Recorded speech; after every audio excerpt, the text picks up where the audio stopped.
The History of the Damnable Life and Deserved Death of Dr. John Faustus. Read by Robert Crighton.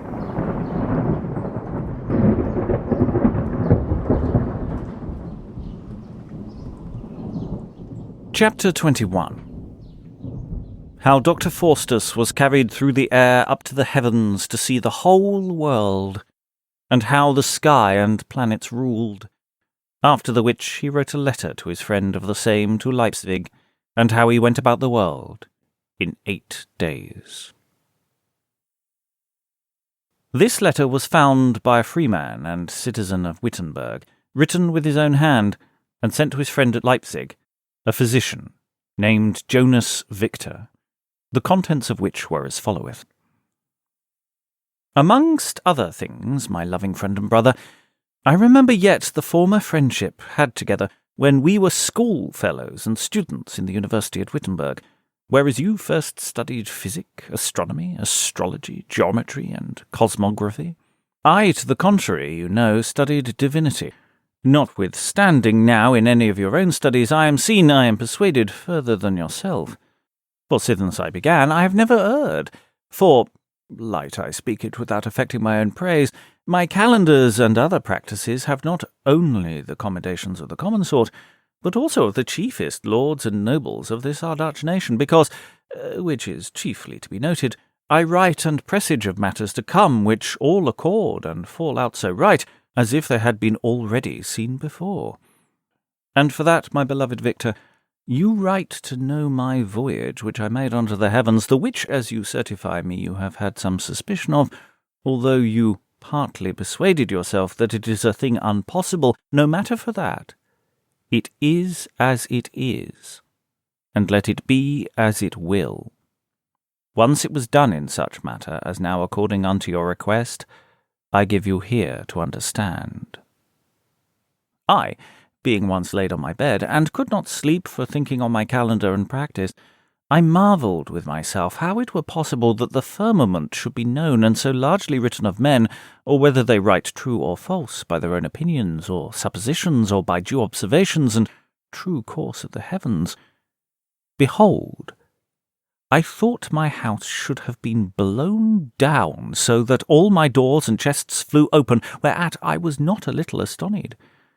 For withal I heard a groaning voice which said, Get up, the desire of thy heart, mind, and thought shalt thou see.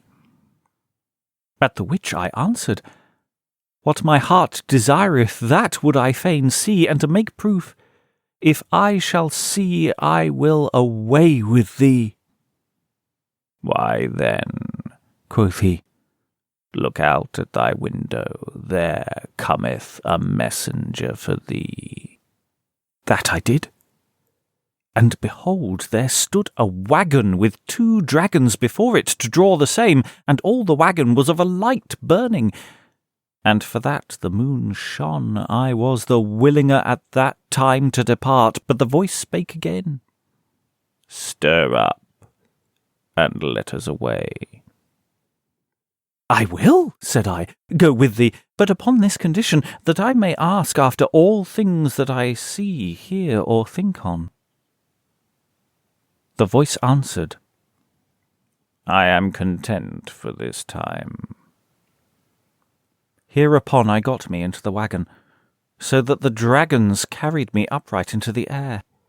The waggon had also 4 wheels, the which rattled so, and made such a noise, as if we had all this while been running on the stones. And round about us flew out flames of fire, and the higher that I came, the more the earth seemed to be darkened, so that methought I came out of a dungeon. And looking down from heaven, behold, Mephistopheles, my spirit and servant, was behind me. And when he perceived that I saw him, he came and sat by me, to whom I said, I pray thee, Mephistopheles, whither shall I go now? Let not that trouble thy mind, said he, and yet they carried us higher up. And now I will tell thee, good friend and schoolfellow, what things I have seen and proved. For on the Tuesdays went I out, and on Tuesday 7 night following I came home again, that is 8 days, in which time I slept not. No, not one wink came in mine eyes. And we went invisible of any man. And as the day began to appear, after my first night's journey, I said to my spirit Mephistopheles, I pray thee, how far have we now ridden? I am sure thou knowest. For methinks that we are ridden exceeding far, the world seemeth so little. Mephistopheles answered me, My Faustus, believe me that from the place from whence thou camest unto this place where we are now is already 47 leagues right in height. Asia, Europe, and Africa I had a sight of. And being so high, quoth I to my spirit, Tell me now how these kingdoms lie, and what they are called. The which he denied not, saying, See, this on our left hand is Hungaria, this is also Prussia on our left hand, and Poland, Muscovia, Tartar Cilicia, Bohemia, Saxony, and here on our right hand Spain, Portugal, France, England, and Scotland. Then right on before us lie the kingdoms of Persia, India, Arabia, the king of Althar and the great Cham. Now we are come to Wittenberg, and are right over the town of Weim in Austria, and ere long will be at Constantinople, Tripoli, and Jerusalem, and after will we pierce the frozen zone, and shortly touch the horizon and the zenith of Wittenberg. There looked I on the ocean sea, and beheld a great many ships and galleys ready to battle one against another. And thus I spent my journey. Now cast I my eyes here, now there, towards south, north, east, and west. I have been in one place where it rained and hailed, and in another where the sun shone excellent fair, and so I think that I saw most things in and about the world, with great admiration. That in one place it rained, and in another hail and snow. On this side the sun shone bright, some hills covered with snow never consuming, other were so hot that grass and trees were burned and consumed therewith. Then looked I up to the heavens, and behold, they went so swift that I thought they would have sprung in thousands. Likewise it was so clear and so hot that I could not long gaze into it, it so dimmed my sight. And had not my spirit Mephistopheles covered me as it were with a shadowing cloud, I had been burnt with the extreme heat thereof. For the sky, the which we behold here when we look up from the earth, is so vast and thick as a wall, clear and shining bright as crystal, in the which is placed the sun, which casteth forth his rays and beams over the universal world to the uttermost confines of the earth. But we think that the sun is very little. No, it is altogether as big as the world. Indeed, the body substantial is but little in compass. But the rays or streams that it casteth forth by reason of the thing wherein it is placed maketh him to extend and show himself over the whole world.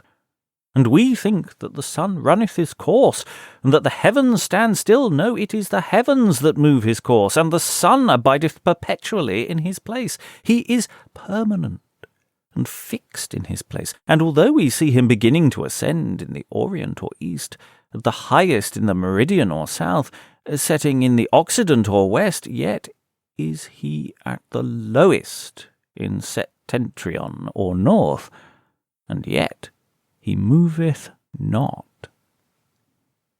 It is the axle of the heavens that moveth the whole firmament, being a chaos or confused thing. And for that proof I will show thee this example, like as thou seest a bubble made of water, and soap blown forth of a quill is in form of a confused mass or chaos, and being in this form is moved at pleasure of the wind, which runneth round about the chaos, and moveth him also round. Even so is the whole firmament or chaos wherein are placed the sun, and the rest of the planets turned and carried at the pleasure of the Spirit of God, which is wind. Yea, Christian reader, to the glory of God and for the profit of thy soul, I will open unto thee the divine opinion touching the rule of this confused chaos far more than my rude German author, being possessed with the devil, was able to utter, and to prove some of my sentences before to be true. Look into Genesis, unto the works of God, at the creation of the world. There shalt thou find that the Spirit of God moved upon the waters before heaven and earth were made. Mark how he made it, and how by his word every element took his place. These were not his works, but his words, for all the words he used before he concluded afterwards in one work, which was in making man. Mark, reader, with patience, for thy soul's health, see into all that was done by the word and work of God. Light and darkness was, the firmament stood, and there great Mercury and little light Luna in it. The moist waters were in one place, the earth was dry, and every element brought forth according to the word of God. Now followeth his works. He made man after his own image. How? Out of the earth. The earth will shape no image without water. There was one of the elements. But all this while, where was wind? All elements were at the word of God. Man was made, and in a form by the work of God, yet moved not that work. Before God breathed the spirit of life into his nostrils, and made him a living soul.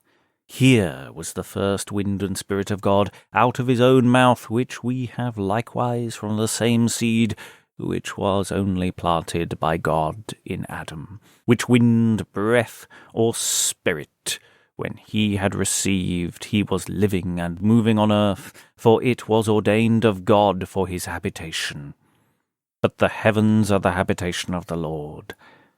And like as I showed before of the bubble or confused chaos made of soap and water, through the wind and breath of man is turned round and carried with every wind, even so the firmament, wherein the sun and the rest of the planets are fixed, moved, turned, and carried with the wind, breath, and spirit of God. For the heavens and firmaments are movable as the chaos, but the sun is fixed in the firmament.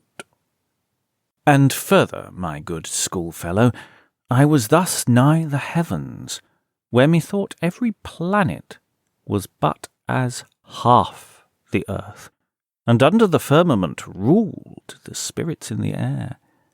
And as I came down, I looked upon the world and the heavens, and methought that the earth was enclosed in comparison within the firmament, as the yolk of an egg within the white, and methought that the whole length of the earth was not a span long, and the water was as if it had been twice as broad and as long as the earth. Even thus at the 8 days' end I came home again, and fell asleep, and so I continued sleeping 3 days and 3 nights together, and the first hour I awaked I fell fresh again to my calendar, and have made them in right ample manner, as you know, and to satisfy your request, for that you writ unto me, I have, in consideration of our old friendship had at the University of Wittenberg, declared unto you my heavenly voyage, wishing no worse unto you than unto myself, that is, that your mind were as mine in all respects. Dixie, Doctor Faustus, the Astrologian.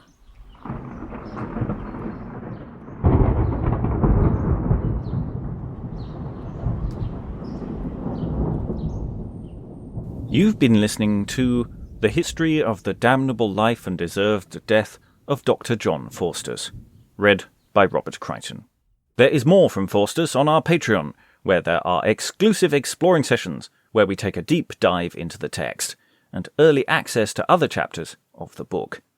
There's also extensive work available on the play adaptation by Christopher Marlowe and other hands. Links are available in the show description.